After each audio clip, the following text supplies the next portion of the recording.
আসসালামু আলাইকুম, কি অবস্থা সবার? আশা করি আপনারা সবাই ভালো আছেন। তো আমার অনেক দিন যাবত মানে পাতলা খিচুড়ি খাইতে মন চাইছিল।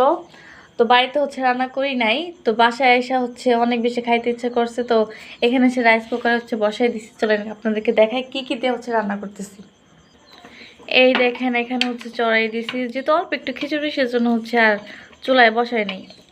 এই দেখেন চালগুলাও কিন্তু অনেকটাই ফুটে গেছে। দেখেন এখানে মানে এত সুন্দর গ্রান আসতেছে। পোলাও পাতা দিছি, এই দেখেন আমাদের গাছের পোলাও পাতায়। দেখেন এখানে যা যা আছে না সবই কিন্তু গাছেরই, মানে সব তো গাছেই হয়, কিন্তু মানে নিজেদের লাগানো আর কি। যে পোলাও পাতাটা এটা নিজেদের লাগানো। আলুটা এই মানে নানাদের জমির। আর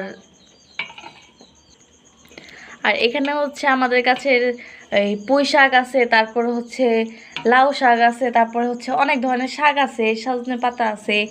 আর এই যে আজকে যে একটা ধুন্দুল তুললাম না গাছ থেকে, এটা এই যে ধুন্দুলটা দেখছেন, এটা খিচুড়ি দিয়ে দিছি। আপনারা ভাবতে পারেন এটা কেমন খিচুড়ি, এটা এক একজন এক একভাবে খায়। আমার সব ধরনের সবজি, শাক সবজি দিয়ে আমি আগে শাক দিয়ে খাইতাম না খিচুড়ি, কিন্তু আমি 2-3 বার খাওয়ার পরে আমার কাছে খুবই ভালো লাগছে। তো সেজন্য আজকে আবার রান্না করতেছে। এখানে ডাউল আছে 2 পদের 3 পদের। তো এটা একটু হইলে আর কি একটু গোটা দিয়ে নামাই ফেলবো। এটা কোনো বাগার টাকা দেবো না, এমনিতে অনেক মজা লাগবে খাইতে। এটা কালারটা দেখেন কত সুন্দর হয়েছে, দেখছেন? মাশাল্লাহ। আমি আবার মাছ মাংসের চেয়ে শাক সবজি, তারপর ভর্তা ভাত আর খিচুড়িটা বেশি পছন্দ করি।